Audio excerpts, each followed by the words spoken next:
Hampir setiap hari, aku melakukan itu.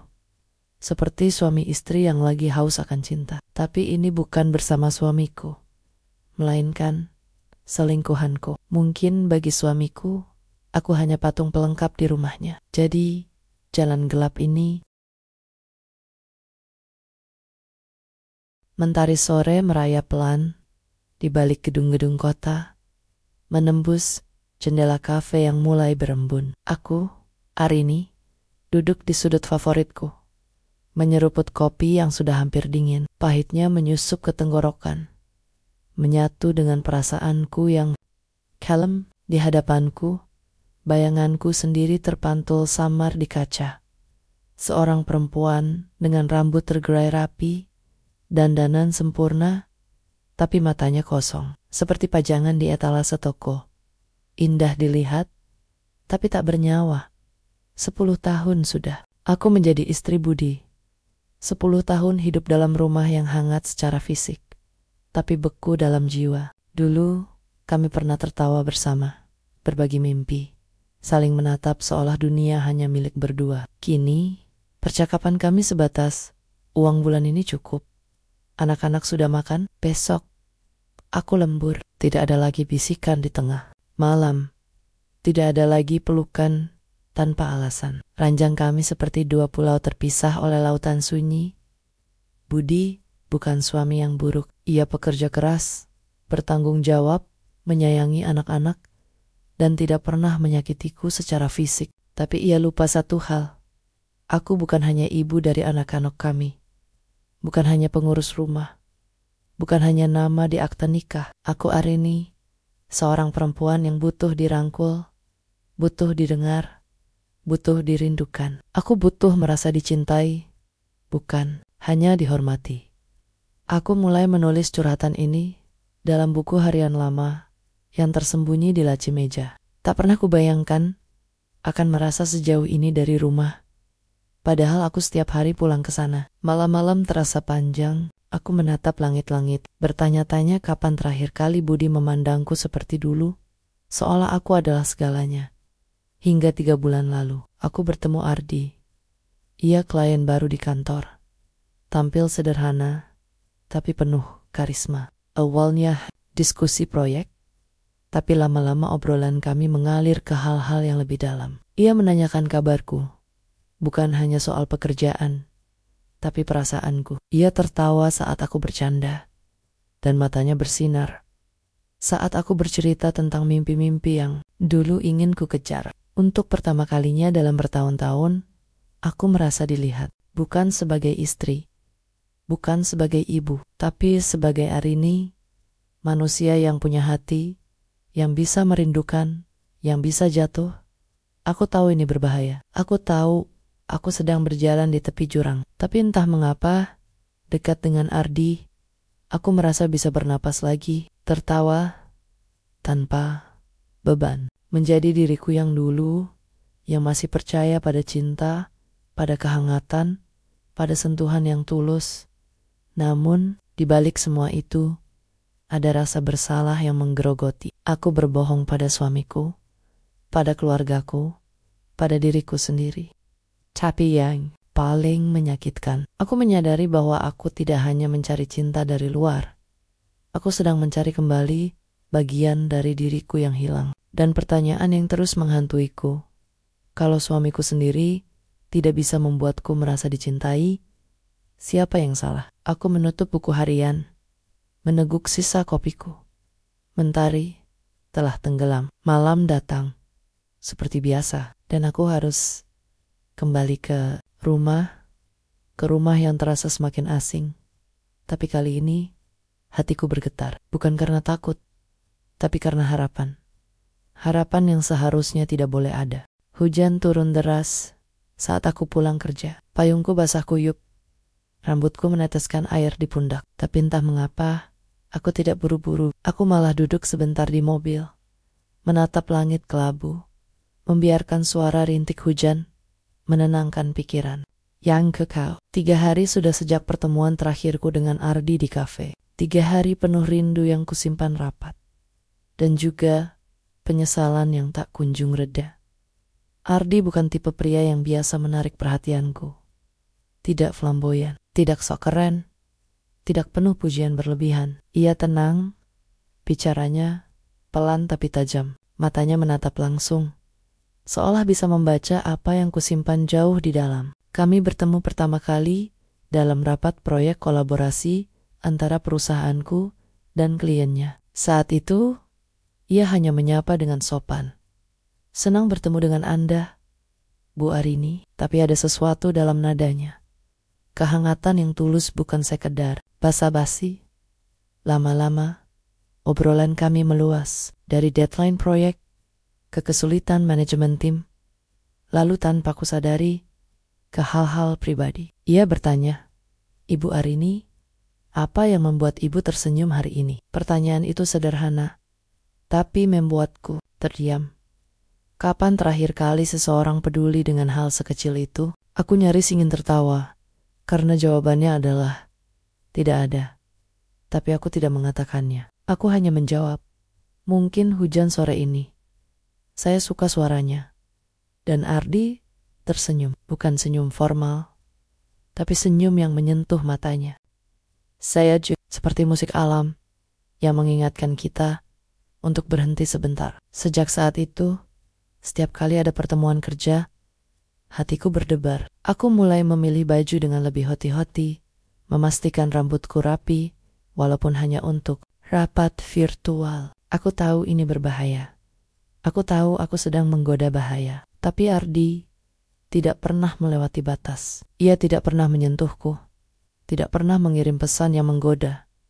Ia hanya hadir. Hadir dengan cara yang membuatku merasa kembali utuh.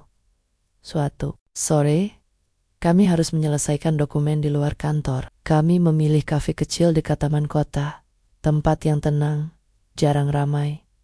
Hujan mulai turun saat kami keluar. Ardi menawarkan payungnya. "Ibu Arini duluan saja. Nanti saya naik ojek." Aku menolak, tapi ia bersikeras saat aku berjalan di bawah payungnya. Bahunya nyaris menyentuhku. Aku bisa mencium aroma sabunnya yang lembut, campuran kayu manis dan mint. Dan tiba-tiba, aku merasa seperti perempuan lagi. Bukan istri yang lelah, bukan ibu yang kewalahan, tapi perempuan yang masih bisa dirindukan, masih bisa membuat jantung berdebar. "Kamu tahu, Bu Arini," katanya pelan, saat kami berdiri di bawah kanopi, menunggu ojek datang, "kadang saya merasa seperti kamu, seperti hidup dalam rutinitas yang sama. Setiap hari, tanpa ada yang benar-benar melihat saya." Aku menoleh. "Maksud Anda?" Ia menatap hujan. "Saya punya istri, punya anak, tapi kami seperti teman sekamar, bicara soal tagihan, jadwal sekolah, pekerjaan, tidak pernah soal mimpi, tidak pernah soal rindu." Ia tersenyum getir. "Saya kira kita semua punya luka yang tersembunyi, hanya bedanya ada yang bisa menyembunyikannya dengan baik." Aku terdiam, air mata nyaris menggenang. Karena Antak, pertama kalinya, aku merasa dipahami, bukan hanya oleh seseorang yang merasakan hal yang sama, tapi oleh seseorang yang berani mengatakannya. Malam itu, aku pulang lebih larut dari biasanya. Budi sudah tidur, anak-anak juga sudah terlelap. Aku duduk di kamar mandi, menatap cermin. Wajahku lelah, tapi matanya berbeda. Ada cahaya kecil yang mulai menyala, cahaya yang sudah lama padam. Aku membuka buku harian, menulis, "Hari ini, seseorang melihatku, bukan karena aku istri, bukan karena aku ibu, tapi karena aku Arini, dan untuk pertama kalinya, aku merasa dicintai, meski hanya dalam bentuk perhatian." Aku tahu ini salah, aku tahu ini bisa merusak segalanya, tapi aku juga tahu satu hal. Aku tidak ingin kembali menjadi bayang-bayang. Aku ingin merasa hidup lagi. Dan entah bagaimana, Ardi membuka pintu yang sudah lama terkunci.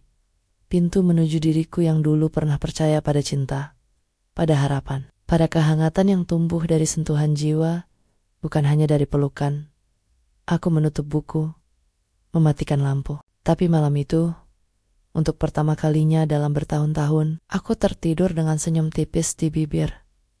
Dan di balik senyum itu, ada benih yang mulai tumbuh, benih yang mungkin akan menjadi kebahagiaan atau kehancuran. Hujan kembali turun malam itu, bukan gerimis pelan seperti biasa, tapi deras, memukul atap dan jendela dengan suara yang menggema. Aku duduk di depan laptop, pura-pura bekerja dari rumah, tapi pikiranku melayang jauh, ke kafe kecil itu, ke senyum Ardi, ke tatapan matanya yang seolah bisa menembus semua topeng yang selama ini kugunakan. Ponselku bergetar. Nama Ardi muncul di layar, hanya satu pesan.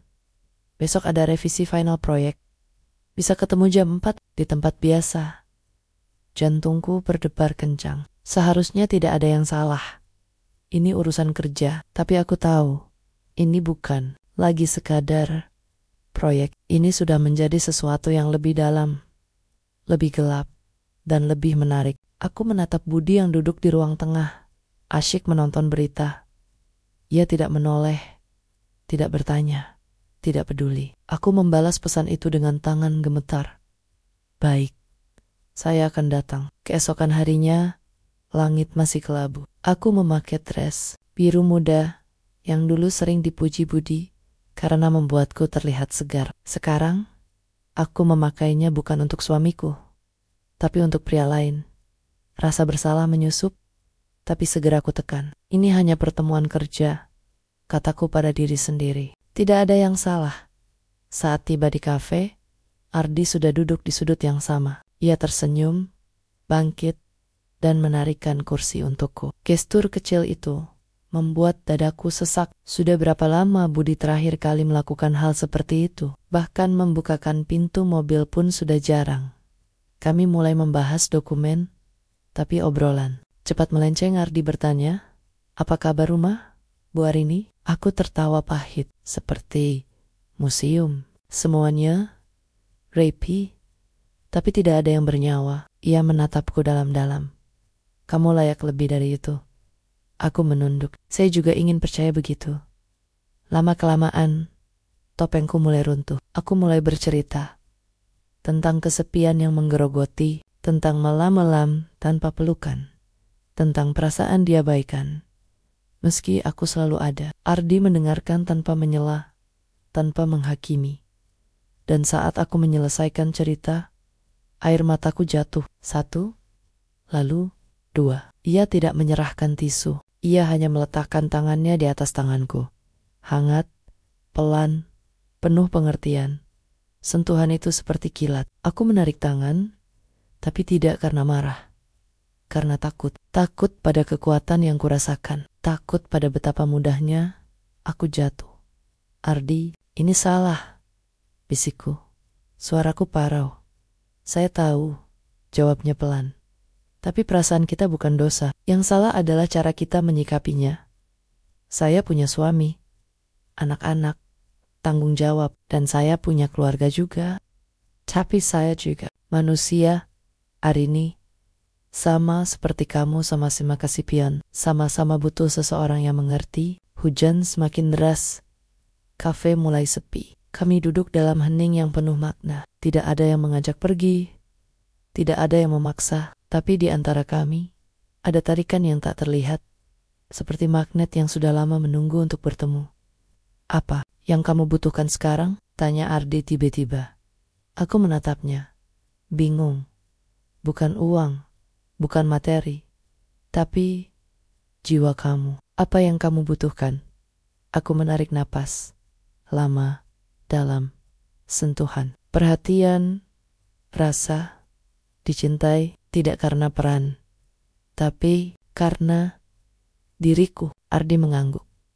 "Saya bisa memberimu itu, tapi bukan dengan menghancurkan rumahmu. Saya ingin kamu kembali ke rumahmu, tapi dengan hati yang utuh. Bukan sebagai istri yang terlantar, tapi sebagai perempuan yang tahu dirinya berharga."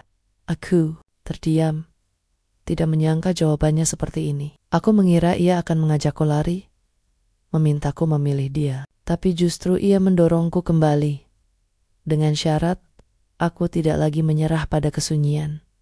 Malam itu, aku pulang lebih awal. Budi menyapa. "Udah makan?" Aku mengangguk. tidak menatap matanya. Masuk kamar, aku membuka buku harian. Hari ini, aku hampir jatuh. Tapi justru di ambang jatuh, aku diselamatkan. Bukan oleh suamiku, bukan oleh Tuhan, tapi oleh perasaan yang seharusnya kutakuti. Ardi tidak ingin merusak hidupku. Ia ingin aku kembali menemukan diriku. Tapi pertanyaannya, apakah Budi masih mau menerimaku sebagai manusia, bukan hanya sebagai istrinya? Aku menutup buku, tapi malam itu, untuk pertama kalinya, aku berani menggenggam tangan Budi saat ia tidur. Ia tidak terbangun, tapi aku merasa perlu mencoba. Mungkin, jika aku mulai, ia juga akan merasakan. Namun, di balik semua harapan itu, ada bayang Ardi yang terus menghantui, bukan sebagai ancaman, tapi sebagai cermin. Cermin yang menunjukkan betapa dalamnya luka yang selama ini kusembunyikan. Dan kini, aku sadar, aku tidak hanya butuh cinta dari luar, aku butuh keberanian untuk menghadapi rumahku sendiri. Dan mungkin, aku butuh sedikit dosa untuk kembali merasa suci. Hari itu, langit cerah tanpa awan. Udara terasa ringan, seolah dunia sedang bernapas lega. Tapi di dalam dadaku, ada badai yang tak kunjung reda. Aku tahu ini akan terjadi.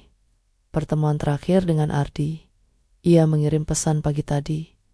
Ini harus berakhir. Hari ini, besok jam 4, di kafe. Aku akan menunggu. Aku membaca pesan itu berulang kali. Setiap kata seperti pisau kecil yang menusuk pelan-pelan. Harus berakhir. Bukan mungkin, bukan kita lihat nanti, tapi harus. Seolah ini adalah hukuman, bukan pilihan. Aku ingin marah, ingin menolak, ingin membalas. Kenapa kita baru mulai merasa hidup? Tapi aku tahu, di lubuk hati yang paling dalam, aku juga tahu, ini harus berhenti. Sebelum semuanya benar-benar hancur, aku memakai kemeja putih dan celana panjang.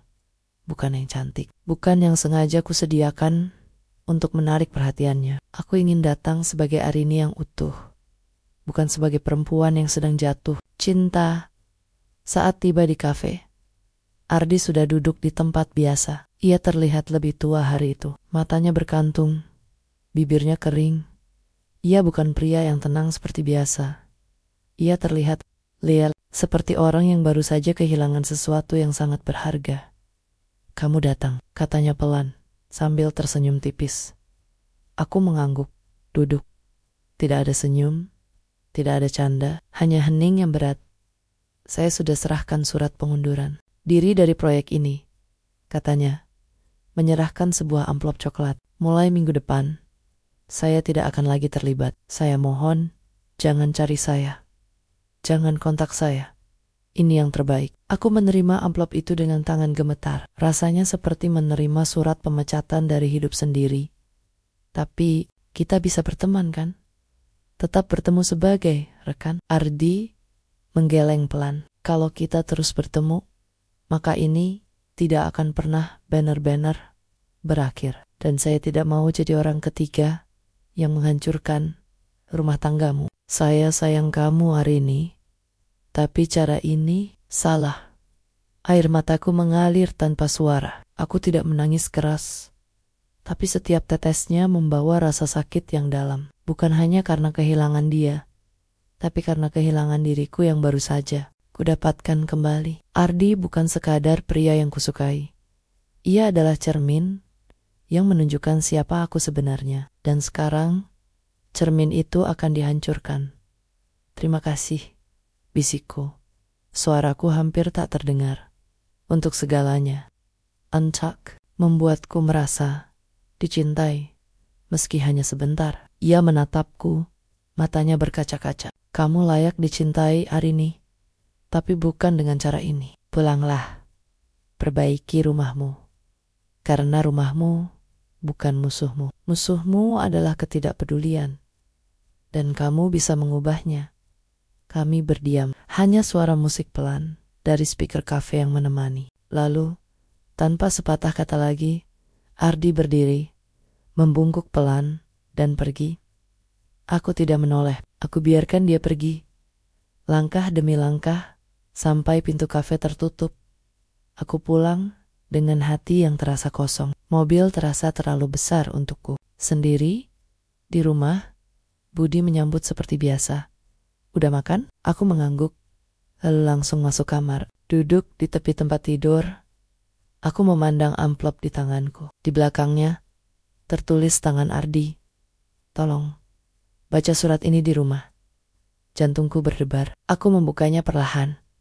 Dan apa yang kubaca membuatku terpaku. Bukan surat pengunduran diri, tapi surat cinta. Surat yang menghancurkan dan menyelamatkanku sekaligus. "Arini, aku tahu kamu kesepian. Aku juga. Aku tahu kamu butuh sentuhan, butuh kehangatan, butuh gairah yang sudah lama mati. Aku tidak akan menyebut ini perselingkuhan. Aku menyebutnya terapi jiwa. Kita bukan orang jahat. Kita manusia yang sedang mencoba bertahan hidup dalam dunia yang dingin. Aku tidak akan memaksamu. Tapi, jika suatu hari kamu merasa terlalu hancur, terlalu sendiri, terlalu mati, aku akan ada. Bukan untuk merusak, tapi untuk menyembuhkan. Karena terkadang, cinta yang salah bisa membawa kita kembali ke jalan yang benar." Aku menutup surat, napasku tersengal. Ini bukan ajakan untuk berselingkuh, ini ajakan untuk bertahan hidup.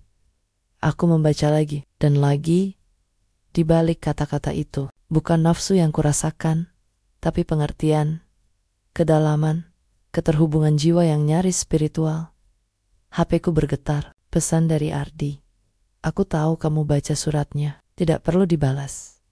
Tapi jika suatu hari kamu membutuhkan, aku di sini, bukan sebagai kekasih gelap, tapi sebagai manusia yang pernah melihatmu, benar-benar melihatmu." Aku menatap layar. Lama, lalu jari-jariku bergerak sendiri. "Baiklah Ardi, aku bersamamu." Aku mengirimnya. Dan seketika, rasa bersalah, harapan, dan kelegaan menyatu jadi satu. Aku tahu, ini salah, tapi aku juga tahu, aku tidak bisa kembali ke masa lalu. Aku tidak ingin jadi istri yang mati rasa. Aku ingin merasakan, meski itu artinya aku harus berdosa. Malam itu, aku menatap cermin. Wajahku masih sama, tapi matanya berbeda. Ada nyala, ada hidup. Dan meski aku tahu jalan ini berbahaya, aku tidak bisa berhenti. Karena untuk pertama kalinya dalam 10 tahun, aku merasa malam itu hujan kembali turun. Tapi kali ini bukan hujan yang menenangkan, melainkan badai yang seolah menggema dari dalam dadaku. Aku duduk di tepi ranjang. Jemariku masih gemetar setelah mengirim pesan itu. "Baiklah, Ardi. Aku bersamamu." 3 kalimat yang terasa seperti pintu yang ditutup selamanya. Pintu menuju kehidupan yang dulu kukira aman, teratur, dan benar. Kini, aku berdiri di ambang yang gelap. Tak tahu apakah aku akan jatuh ke dalam kehancuran atau akhirnya menemukan cahaya. Aku tidak menyesal, atau mungkin aku belum merasakannya. Yang kurasakan sekarang adalah kelegaan, seolah beban 10 tahun kesepian, kesedihan, dan ketidakdiakuan akhirnya dilepaskan. Aku tidak lagi berpura-pura. Aku memilih untuk merasa, dan meskipun pilihanku salah secara moral, secara batin, ia terasa benar. Tapi hidup tidak pernah membiarkan kita lama-lama dalam ilusi. Pagi berikutnya, suasana rumah terasa aneh. Budi tidak pergi ke kantor. Ia duduk di ruang makan, membaca koran, tapi matanya tidak bergerak. HP-nya tergeletak di meja, layarnya menyala. Aku mencoba bersikap biasa. "Mas, kamu tidak masuk hari ini?" tanyaku pelan. Ia mengganggak, tapi tidak menjawab. Anak-anak pergi ke sekolah, dan aku mulai merapikan meja makan. Berharap ketegangan ini hanya bayanganku. Tapi saat aku hendak masuk ke kamar, Budi tiba-tiba muncul di depanku. Wajahnya datar, tidak marah, tidak menangis, tapi matanya seperti orang yang baru saja kehilangan dunianya. "Arini," ucapnya. Suaranya serak. "Kamu tahu kenapa aku tidak masuk kerja hari ini?" Aku menggeleng. Jantungku berdebar kencang, karena aku tidak bisa bekerja setelah membaca pesan-pesanmu. Aku tidak bisa bertemu klien, berdiskusi proyek, tersenyum pada rekan kerja. Sementara di dalam hati, aku hancur. Dunia seakan berhenti. Darahku membeku. Pesan-pesan, aku buru-buru mengingat, aku sudah menghapus percakapan dengan Ardi. Tapi mungkin aku lupa satu obrolan yang tersimpan di cloud. Atau mungkin ia pinjam HP ku saat aku tertidur. Mas, aku bisa jelaskan, kataku. Suaraku pecah. Tidak perlu. Potongnya. Aku sudah baca semuanya. Semua obrolanmu dengan Ardi. Semua perasaanmu. Bahkan pesan terakhirmu. Aku bersamamu. Aku terdiam. Tidak bisa bergerak. Tidak bisa menangis. Hanya rasa sakit yang menyusup ke tulang. Seolah aku ditusuk dari dalam. Kenapa Arini? Tanyanya. Pelan. Tapi setiap kata menusuk. Kenapa kamu bisa merasa begitu hampa? Kenapa kamu bisa merasa tidak dicintai? Apa aku seburuk itu? Aku ingin menjawab. Tapi mulutku kering. Aku ingin bilang bahwa aku mencintainya.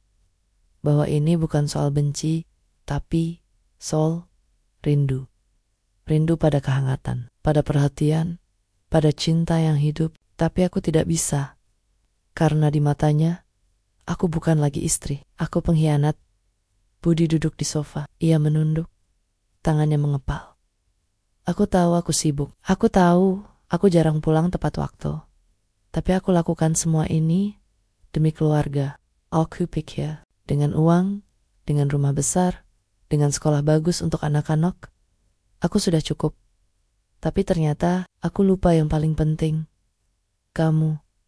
Air mataku akhirnya tumpah. Aku juga salah, Mas. Aku seharusnya bicara. Tapi aku merasa kamu tidak akan mendengar. Aku merasa tidak penting. Tidak penting. Ulangnya, suaranya tiba-tiba meninggi.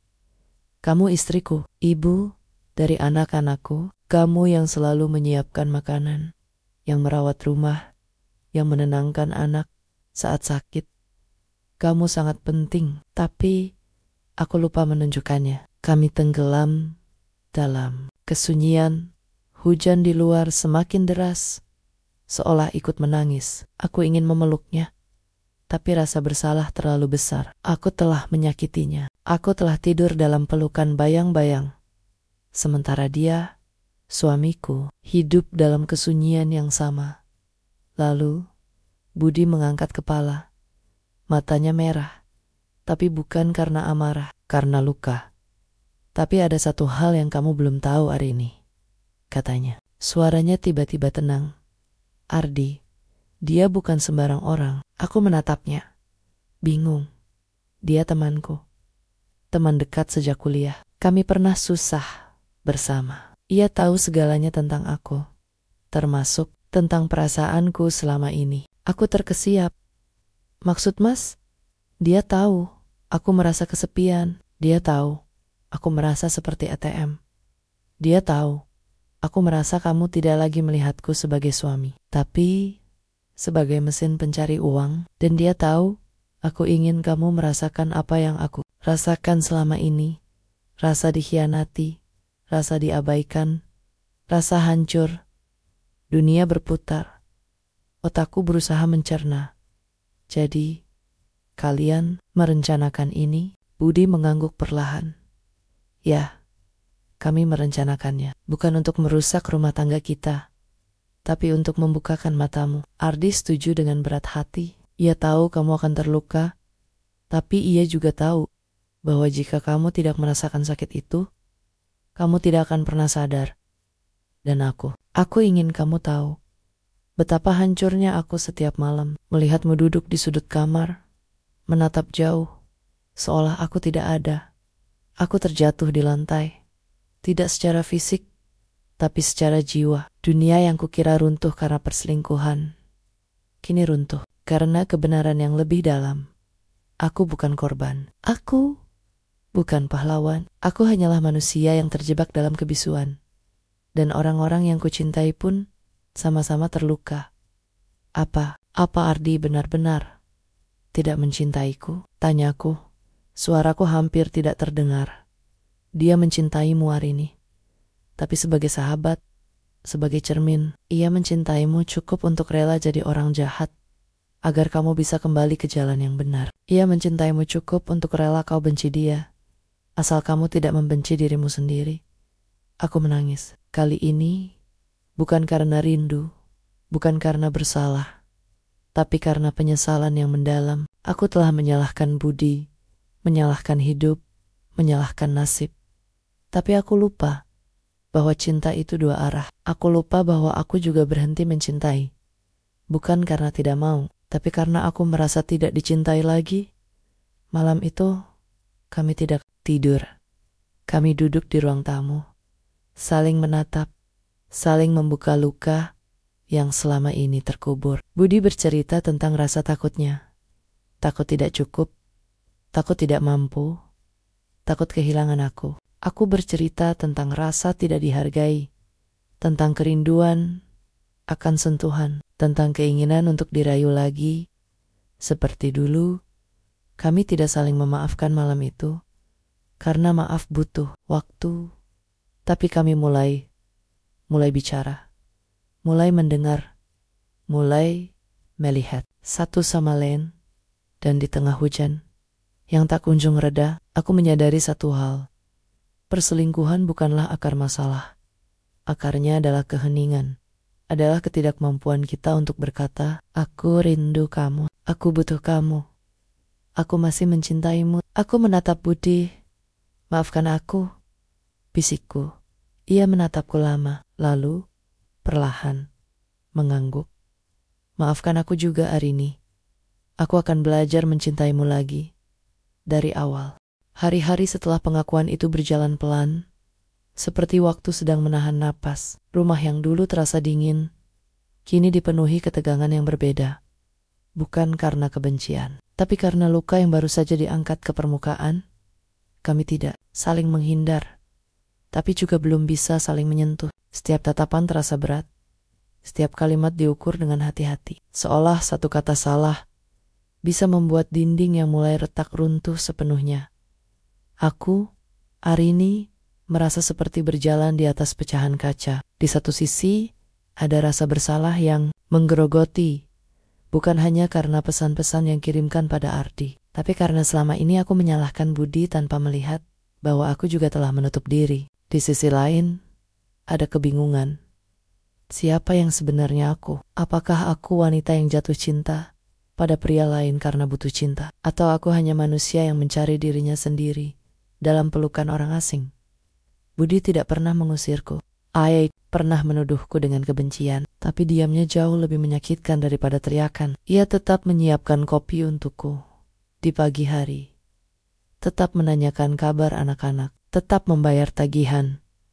Tapi matanya tidak lagi menyentuhku. Ia melihatku seperti melihat bayangan dari masa lalu. Ada, tapi tidak nyata. Suatu malam, setelah anak-anak tidur, aku menemukan Budi duduk di teras belakang. Menatap langit, aku ragu-ragu. Tapi akhirnya duduk di sampingnya. Kami tidak bicara selama hampir 10 menit. Hanya suara jangkrik dan angin yang menemani. Mas, kataku akhirnya. Suaraku pelan. Apa kamu masih mencintaiku? Ia menoleh. Lama. Matanya berkaca-kaca. Aku tidak tahu Arini. Aku masih merasakan sesuatu padamu. Tapi aku tidak tahu apakah itu cinta atau hanya kebiasaan. Jawabannya menusuk, tapi jujur. Dan kejujuran itu, meski menyakitkan, terasa seperti oksigen di tengah asap. Saya tidak ingin kamu mencintaiku karena kebiasaan, kataku. Saya ingin kamu mencintaiku karena kamu benar-benar melihat saya. Bukan sebagai istri yang harus sempurna, bukan sebagai ibu yang harus kuat, tapi sebagai Arini yang rapuh, yang butuh pelukan, yang kadang menangis tanpa alasan, yang ingin dirayu meski sudah tua. Budi menarik napas dalam. Kamu tahu, Alamat, ini aku merasa seperti kamu tidak butuh aku. Kamu selalu terlihat kuat. Kamu yang mengatur rumah, kamu yang menenangkan anak, kamu yang tersenyum saat tamu datang. Aku jadi berpikir, apa aku masih diperlukan? Jadi aku fokus pada pekerjaan. Karena di sana, aku merasa dihargai. Di sana, aku merasa jadi pria sejati. Tapi ternyata di rumah, aku jadi alien. Aku terdiam. Selama ini aku mengira ia cuek, tapi ternyata ia merasa ditolak. Aku yang tanpa sadar membuatnya merasa tidak penting. Karena aku tidak pernah bilang, aku butuh kamu, Mas. Aku butuh kamu memelukku. Aku butuh kamu mendengarkanku. Kita sama-sama salah, bisikku. Kita sama-sama merasa kesepian, tapi kita sama-sama diam. Kita saling menunggu yang lain memulai. Padahal kita berdua takut. Budi mengangguk. Ardi bilang, cinta itu bukan perasaan yang datang begitu saja. Cinta adalah pilihan. Dan kita berdua berhenti memilih satu sama lain. Aku terkejut. Kamu masih berbicara dengan Ardi? Ya, jawabnya. Kemarin dia datang. Tidak masuk. Hanya duduk di taman depan sampai aku keluar. Ia tidak membela dirinya. Ia hanya bilang, aku minta maaf. Aku tidak ingin menyakitimu. Tapi aku juga tidak ingin Arini terus hidup dalam kepalsuan. Aku menutup mulut. Ardi, ia rela jadi musuh. Rela dicap sebagai penghancur rumah tangga. Hanya agar kami bisa bangkit. Dia bilang, kamu bukan orang jahat Arini. Lanjut Budi, menatapku. Kamu hanya manusia yang tersesat. Dan aku juga manusia yang lupa jalan pulang. Air mataku mengalir, bukan karena sedih, tapi karena haru. Karena untuk pertama kalinya, aku merasa dilihat oleh suamiku. Bukan sebagai pelaku dosa, tapi sebagai perempuan yang sedang berjuang. Mas, aku ingin mencoba, kataku. Suaraku gemetar. Aku ingin kita mulai dari awal. Tapi bukan dengan pura-pura masa lalu tidak terjadi. Tapi dengan jujur, dengan terbuka, dengan belajar mencintai lagi. Budi menatapku lama. Lalu, perlahan, ia mengulurkan tangan, tidak untuk memeluk, tapi untuk menggenggam. Dan saat tanganku menyentuh tangannya, ada getaran. Bukan gairah, bukan nafsu, tapi sesuatu yang lebih dalam. Pengakuan. Kami tidak bicara banyak malam itu, tapi kami duduk berdampingan, saling menggenggam tangan, menatap bintang yang mulai muncul di balik awan. Dan untuk pertama kalinya, dalam bertahan-tahan, aku merasa aman. Keesokan harinya, aku membuka buku harianku yang sudah lama terabaikan. Kali ini, aku menulis dengan tangan yang tidak gemetar. Cinta bukan tentang kesetiaan tanpa ujian, tapi tentang jatuh, lalu bangkit bersama. Kami bukan pahlawan, kami bukan pasangan sempurna. Kami adalah dua orang yang retak, yang sedang belajar, menyatukan pekahan-pekahan itu dengan lem kejujuran, bukan dengan topeng kebahagiaan. Ardi bukan penyelamatku, Budi bukan musuhku. Aku sendiri adalah jawabannya. Karena cinta sejati bukan ditemukan di pelukan orang lain, tapi di keberanian untuk kembali ke rumah, meski rumah itu penuh luka. Sore itu, aku menelepon Ardi. Hanya satu kalimat, terima kasih. Aku pulang. Ia tidak menjawab, hanya terdengar napas berat di seberang sana. Lalu suara pelan, selamat jalan, Arini. Semoga kamu menemukan apa yang kamu cari. Di tempat yang telepon terputus. Aku menutup HP, dan untuk pertama kalinya, aku merasa lega. Bukan karena dosaku diampuni, tapi karena aku akhirnya berhenti lari. Pagi itu, sinar matahari masuk lembut melalui celah tirai kamar. Aku, Arini, terbangun dengan perasaan yang asing. Bukan cemas, bukan bersalah, bukan hampa, tapi harapan. Bukan harapan yang naif, bukan mimpi yang rapuh, melainkan keyakinan pelan bahwa sesuatu dalam hidupku sedang berubah. Bukan karena ajaib, bukan karena semua masalah tiba-tiba hilang, tapi karena untuk pertama kalinya dalam 10 tahun, aku dan Budi mulai berbicara. Bukan sekadar laporan harian, bukan hanya urusan anak atau tagihan, tapi percakapan yang menyentuh jiwa. Namun, jalan menuju pemulihan tidak pernah lurus. Ia berliku, penuh rintangan yang tak terduga, dan kadang kita harus kembali menggali luka yang baru saja tertutup untuk benar-benar menyembuhkannya. Beberapa hari setelah percakapan di teras, Budi tiba-tiba meminta waktu untuk bicara malam itu. Ia terlihat gugup, seperti remaja yang akan mengungkapkan perasaan pertama kali. Aku mengangguk. Hatiku berdebar. Aku tahu ini penting. Setelah anak-anak tidur, kami duduk di ruang keluarga. Tidak ada TV, tidak ada ponsel, hanya lampu temaram, dan secangkir teh hangat di tangan kami. Budi menarik napas dalam. "Arini," katanya. Suaranya bergetar. "Aku ingin kamu tahu bagaimana rasanya jadi aku selama ini. Bukan sebagai suami yang dikhianati, tapi sebagai manusia yang merasa tidak dicintai." Aku menatapnya. Diam, siap mendengar. Sejak 5 tahun terakhir, aku merasa seperti kamu tidak lagi butuh aku. Kamu tidak pernah memanggil kalau kesepian, tidak pernah memelukku tanpa alasan, tidak pernah bilang, "Aku rindu kamu." Aku pulang kerja. Kamu sibuk dengan anak-anak, dengan pekerjaan rumah, dengan hidupmu. Aku merasa tidak penting. Dan karena aku merasa tidak penting, aku makin sibuk kerja. Karena di kantor, aku masih dihargai. Di sana, aku masih jadi Budi yang bisa diandalkan. Air mata menggenang di matanya. Aku nyaris ingin memeluknya, tapi ku tahan karena aku tahu ia butuh didengar, bukan dikasihani. Lalu, suatu malam, aku melihat kamu menangis di kamar mandi. Aku dengar suaramu, tapi aku tidak masuk. Aku diam di luar pintu. Takut kamu tidak ingin aku tahu. Takut kamu akan bilang, "Ini bukan urusanmu." Jadi aku pergi, dan malam itu, aku tidur di sofa. Bukan karena marah, tapi karena merasa diusir dari ranjang sendiri. Aku mulut. Aku tidak tahu. Aku tidak tahu ia melihatku menangis. Aku tidak tahu ia merasa diusir. Aku hanya mengira ia tidak peduli. "Kamu tahu," lanjutnya. Suaranya parau. "Kadang aku ingin memelukmu, tapi tanganku terasa berat.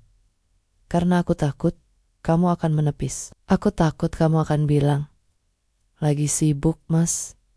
Jadi aku menyerah, dan lama-lama aku berhenti mencoba. Aku pikir kamu sudah move on. Aku pikir kamu sudah tidak butuh aku sebagai suami, hanya sebagai pencari nafkah." Aku tidak dengan isak keras, tapi dengan tangisan yang dalam, yang mengalir dari lubuk hati yang paling dalam. Karena aku baru menyadari, kami berdua hidup dalam kesepian yang sama. Hanya bedanya, aku mencari pelarian, sementara ia memilih mengubur rasa. "Maafkan aku, Mas," bisikku. Suaraku serak. "Aku tidak tahu kamu merasa seperti itu. Aku pikir kamu tidak peduli. Aku pikir kamu sengaja menjauh. Jadi aku menutup diri. Aku berpikir, kalau kamu tidak butuh aku juga tidak butuh kamu. Tapi sebenarnya, aku butuh kamu. Aku memelukku.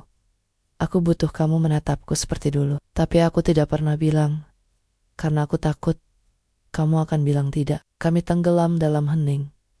Tapi kali ini, hening yang berbeda. Bukan hening karena jarak, tapi hening karena kedalaman. Seperti dua orang yang akhirnya berdiri di tepi jurang, saling memandang dan menyadari bahwa mereka jatuh bersama.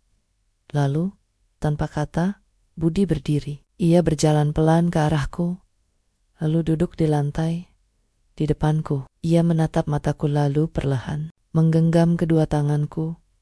"Aku ingin mencoba lagi," katanya, "tapi bukan dengan pura-pura masa lalu tidak terjadi. Aku ingin kita mulai dari nol, tapi dengan kejujuran. Aku ingin tahu kalau kamu kesepian. Aku ingin kamu bilang kalau kamu butuh pelukan. Dan aku berjanji akan belajar mendengar, akan belajar menyentuh, akan belajar mencintaimu bukan hanya dengan uang, tapi dengan waktu, dengan perhatian, dengan kata-kata." Aku mengangguk. Air mata tak berhenti mengalir. "Aku juga ingin belajar, Mas. Belajar untuk tidak menuntut kamu sempurna. Belajar untuk tidak menyalahkan kamu karena aku merasa hampa. Aku ingin belajar membuka diri, karena aku tahu cinta itu bukan tentang menunggu pasangan berubah, tapi tentang berubah bersama. Malam itu, kami tidak tidur. Kami duduk berjam-jam, saling bercerita tentang mimpi yang dulu ingin kami capai, tentang lagu yang dulu membuat kami menari di dapur, tentang malam-malam pertama ketika kami masih saling memperhatikan setiap detail. Kami menangis, kami tertawa, kami saling meminta maaf, bukan hanya atas perselingkuhan, tapi atas 10 tahun kebisuan, atas 10 tahun ketidakpedulian, atas 10 tahun cinta yang terlupakan. Dan ketika fajar mulai menyingsing, Budi perlahan menarikku ke pelukannya. Pertama kali dalam bertahun-tahun. Pelukannya tidak sempurna, tidak seperti dalam film, tapi hangat, tulus, dan untuk pertama kalinya, aku merasa pulang. Kami tidak menjanjikan akhir yang bahagia. Kami tidak berharap semua akan baik-baik saja besok. Tapi kami berjanji satu hal. Kami tidak akan lagi berpura-pura keesokan harinya. Aku menulis di buku harian. Cinta sejati bukan tentang tidak pernah jatuh, tapi tentang berani bangkit bersama. Kami bukan pasangan yang sempurna. Kami bahkan belum sepenuhnya pulih. Tapi malam ini, kami menangis bersama. Dan dalam tangisan itu, kami menemukan sesuatu yang lebih kuat dari kemarahan, lebih dalam dari pengkhianatan. Pengertian, kami bukan korban, kami bukan penjahat. Kami adalah dua manusia yang tersesat, yang akhirnya saling menemukan di tengah. Dan mungkin, dari sini, kami bisa membangun kembali. Bukan rumah yang dulu, tapi rumah yang lebih kuat. Rumah yang dibangun bukan dari kebiasaan, tapi dari pilihan. Setiap hari, kami akan memilih satu sama lain. Karena cinta bukan perasaan yang datang. Cinta adalah keputusan yang diulang-ulang. Malam itu, sebelum tidur, aku menyentuh tangan Budi. Ia menoleh, tersenyum tipis. Dan untuk pertama kalinya dalam waktu yang sangat lama, aku berkata, "Aku rindu kamu, Mas." Ia menarik napas, lalu memelukku erat. Aku juga, Rin. Aku juga. 6 bulan telah berlalu sejak malam di mana kami duduk di ruang keluarga, saling membuka luka, saling menangis, dan akhirnya saling memilih kembali. Waktu tidak menghapus luka, tidak mungkin. Tapi waktu, bersama kesabaran, kejujuran, dan tekad, telah mengubah luka itu menjadi bekas yang mengingatkan bahwa cinta bukanlah sesuatu yang ditemukan, melainkan sesuatu yang dirawat, dipelihara, dan dilahirkan kembali setiap hari. Kami tidak kembali ke masa lalu. Kami tidak berpura-pura bahwa perselingkuhan tidak pernah terjadi, bahwa kehancuran itu tidak nyata. Kami memilih untuk tidak menguburnya, tapi untuk belajar darinya. Dan dalam proses itu, kami menemukan sesuatu yang jauh lebih berharga daripada kebahagiaan semu, kedewasaan dalam cinta. Pagi ini, aku, Arini, duduk di kafe yang sama, tempat di mana segalanya dimulai dan di mana hampir segalanya hancur. Tapi kali ini, aku tidak sendiri. Di hadapanku duduk Budi, memegang secangkir kopi hitam. Matanya masih berkantung karena lembur semalam, tapi senyumnya tulus. Ia tidak lagi terlihat seperti orang asing. Ia kembali menjadi suamiku, bukan dalam dokumen, tapi dalam jiwa. Kamu tahu, katanya tiba-tiba, menatap keluar jendela. Dulu aku selalu membenci kafe ini, karena aku tahu kamu sering datang ke sini dengan dia. Aku menahan napas, tapi ia melanjutkan. Tapi sekarang, aku malah ingin datang ke sini, karena tempat ini mengingatkanku bahwa kita bisa pulih, bahwa dari tempat yang hampir merusak, kita bisa membangun kembali. Aku tersenyum, mataku berkaca-kaca. Aku juga dulu takut datang ke sini, takut melihat bayang Ardi. Tapi ternyata yang kulihat bukan bayangannya. Yang kulihat adalah diriku yang dulu perempuan yang kehilangan arah. Dan aku bersyukur pernah tersesat. Karena tanpa tersesat, aku tidak akan pernah tahu betapa berharganya pulang. Kami berdiam sejenak, Tapi kali ini, hening itu nyaman, tidak penuh beban, tidak penuh ketegangan. Hanya dua jiwa yang saling mengerti, tanpa perlu banyak kata. Budi mengulurkan tangannya, dan aku menggenggamnya. Hangat, kuat, nyata. Masih marah? Tanyaku pelan. Ia menggeleng. Tidak marah lagi, tapi kadang masih ada rasa sakit, seperti luka yang sudah sembuh, tapi masih ngilu kalau kena hujan. Aku mengangguk.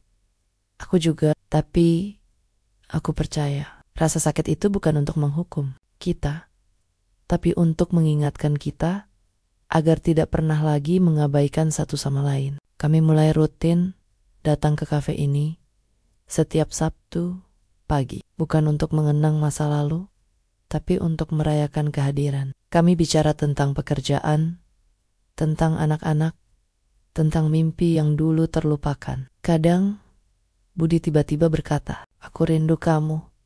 Meskipun aku duduk tepat di depannya, dan aku tersenyum, lalu menjawab, "Aku juga, Mas. Padahal kamu tidak pergi, tapi kami tahu artinya. Aku merindukanmu sebagai suamiku. Aku merindukan jiwamu yang dekat denganku." Kami juga mulai terapi pasangan. Awalnya canggung. Kami duduk saling membelakangi, tidak mau membuka mulut. Tapi pelan-pelan, dengan bimbingan konselor, kami belajar bahasa yang lama terlupakan. Mendengar tanpa menghakimi, berbicara tanpa menyerang, meminta tanpa memaksa. Kami belajar bahwa konflik bukan akhir tapi gembitan, bahwa air mata bukan kelemahan, tapi keberanian. Anak-anak pun merasakan perubahan. Mereka yang dulu hanya melihat orang tua yang diam-diam bertengkar, kini melihat kami tertawa, berpegangan tangan, bahkan menari di dapur sambil memasak. Putri sulungku suatu hari berkata, "Mama, Papa, kok sekarang sering peluk-peluk ya? Dulu kan jarang."